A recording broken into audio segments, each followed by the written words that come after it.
এই মুহূর্তের সব থেকে বড় খবর, মাত্র 2 মাসেই সব মহিলাদের বাস ফ্রি এবার কি বন্ধ হতে চলেছে? প্রতিশ্রুতি পালনেকেই সত্যি সত্যি বিজেপি সরকার ব্যর্থ। আপনাদের জানিয়ে রাখি, এই মুহূর্তের সব থেকে বড় খবর, মহিলারা আর বাসে ফ্রিতে যাতায়াত করতে পারবেন না। সব মহিলারা পারবেন না। এই বিষয় নিয়ে বর্তমানে পশ্চিমবঙ্গের রাজ্য রাজনীতি, যেমন লক্ষ্মীর ভাণ্ডার থেকে শুরু করে অন্নপূর্ণা ভাণ্ডারে তোলপাড়, একইভাবে এই ফ্রিতে যে বাস যাতায়াতের পরিষেবা, যে পরিষেবা অলরেডি ভারতের রাজধানী দিল্লিতে চলছে, এখনও চলছে। দিল্লিতে আপনারা সকলেই জানেন বিজেপির সরকার রয়েছে। দিল্লিতে এখনও পর্যন্ত স্টিল নাও দিল্লির সমস্ত মহিলারা ফ্রিতে বাসে যাতায়াত করেন। পশ্চিমবঙ্গে ওই পরিষেবা, এই প্রতিশ্রুতি বিজেপি সরকার ক্ষমতায় আসার আগে দিয়েছিল। তাদের যে নির্বাচনী ম্যানিফেস্টো তথা ইস্তেহার তথা তাদের বক্তব্য অনুযায়ী সংকল্পপত্র, সেখানে তারা এই বিষয়টা দাবি করেছিলেন যে আমরা ক্ষমতায় এলে পশ্চিমবঙ্গের সমস্ত মহিলারা বাসে ফ্রিতে যাতায়াত করতে পারবেন। এবং সেই প্রতিশ্রুতি মতো আপনারা দেখেছেন, ক্ষমতায় এসেই বিজেপি মহিলাদের জন্য বাস ফ্রিতে পরিষেবা চালু করেন। কিন্তু এই পরিষেবা চালু করার পরেই দেখা যাচ্ছে একাধিক জায়গা থেকে এই ধরনের অভিযোগ হয়তো আপনারা শুনতে পেয়েছেন যে মহিলাদের দেখলে কোথাও বাস দাঁড়াচ্ছে না, আবার কোথাও এই বিষয় নিয়ে জটিলতা দেখা দিয়েছে। আবার এই রিসেন্ট যে খবর বন্ধুরা সামনে এসছে, সেখানে রাজ্যের মুখ্যমন্ত্রী শুভেন্দু অধিকারী থেকে শুরু করে রাজ্য স্তরের ইন্টারনাল সোর্স থেকে যে খবর আমরা পেয়েছি, তাতে আগামী দিনে পশ্চিমবঙ্গের সমস্ত মহিলারা এই পরিষেবার পাবেন না। তার কারণ হিসেবে বিজেপি যেটা বলছে, বর্তমান রাজ্য সরকার যেটা বলছে, তারা দেখুন, প্রকল্প ঘোষণা করা হয়েছিল, প্রকল্পটা চালু করেছে। চালু করার পর হয়তো কোথাও বুঝতে পেরেছে যে ভাই, পশ্চিমবঙ্গের তো অর্থনীতি এমনিতেই খারাপ, ট্রান্সপোর্টের অবস্থাতে আরও শোচনীয়। তো একটা বড় অংশের মহিলারা এই পশ্চিমবঙ্গের যে বাসের পরিষেবা বা ট্রান্সপোর্টের যে পরিষেবা, সেখানে মহিলারা যাতায়াত করেন, একটা বড় অংশ বলতে গেলে প্রায় 50% আপনারা ধরে রাখুন। এবার শুধুমাত্র 50% টাকায় পশ্চিমবঙ্গের ট্রান্সপোর্ট ব্যবস্থা, সরকারি যে বাস, সেটা কতদিন চলতে পারে? আর যদি চলতে পারে তাহলে সেখানে ভর্তুকি দিয়ে চালাতে হবে। কারণ আপনার বাসে যদি 55 জনের সিট ক্যাপাসিটি হয় এবং সেখানে যদি একটা সাইড মহিলারা ক্যাপচার করেন, অর্থাৎ আপনি যদি ধরে রাখুন 100-র মধ্যে 50 আমরা ছেড়ে দিলাম, আমরা 40%ই ধরলাম, 40% মহিলারা যদি একটা বাসে ফ্রিতে যাতায়াত করে, তাহলে একটা বাসের বর্তমান যে পেট্রোলের দাম রয়েছে বা এই ট্রান্সপোর্টের সাথে যারা যুক্ত রয়েছেন, ড্রাইভার থেকে শুরু করে যে সমস্ত খালাসি কর্মচারী যারা রয়েছেন, তাদের বেতন ভাতা থেকে শুরু করে গাড়ির মেনটেনেন্স থেকে শুরু করে পসিবল নয়।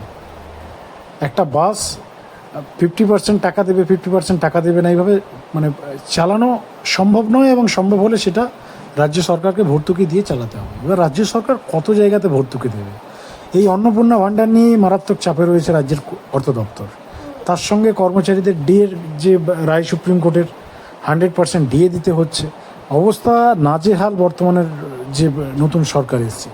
আর এই জায়গায় দাঁড়িয়ে এই বিষয়টা যখন সরকার হয়তো বুঝতে পেরেছে যে এইভাবে বেশি দিন টেনে যাওয়া সম্ভব নয়, যার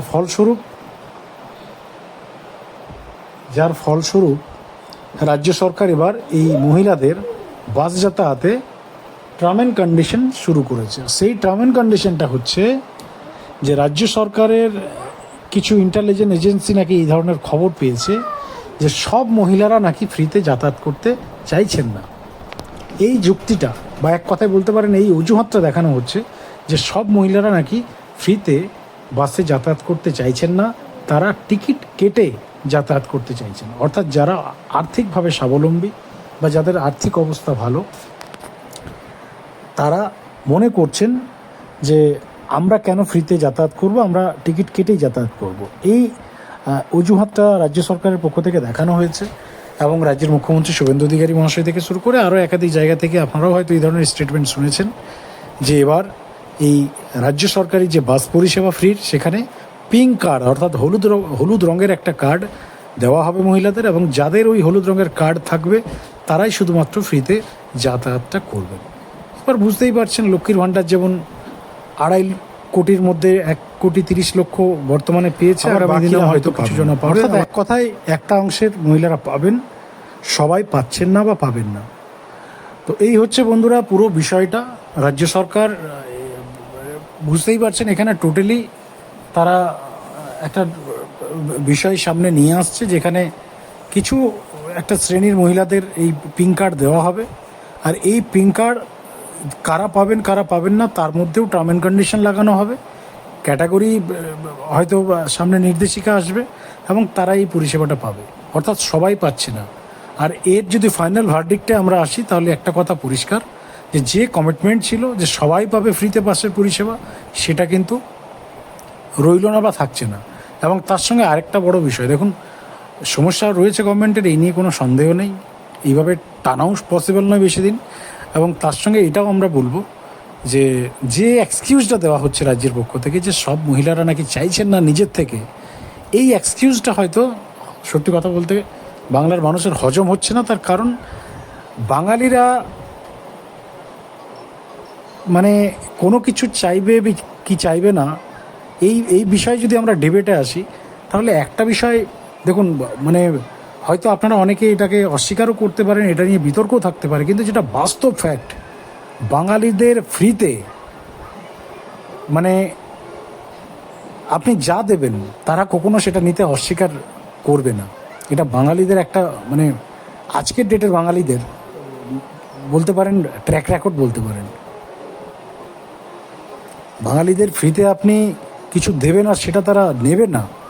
আজকের বাঙালিরা আর এই বিষয় নিয়ে আমরা ডিবেটে যাচ্ছি না, কারণ এটা নিয়ে ডিবেটে গেলে মানে বিতর্ক তৈরি হবে। আজকের ডেটে আপনারা দেখতে পাচ্ছেন যারা স্কুল থেকে শুরু করে রাজ্য সরকারি স্থায়ী কর্মচারী, তাদের ওয়াইফরা অন্নপূর্ণা ভাণ্ডার অ্যাপ্লাই করছে।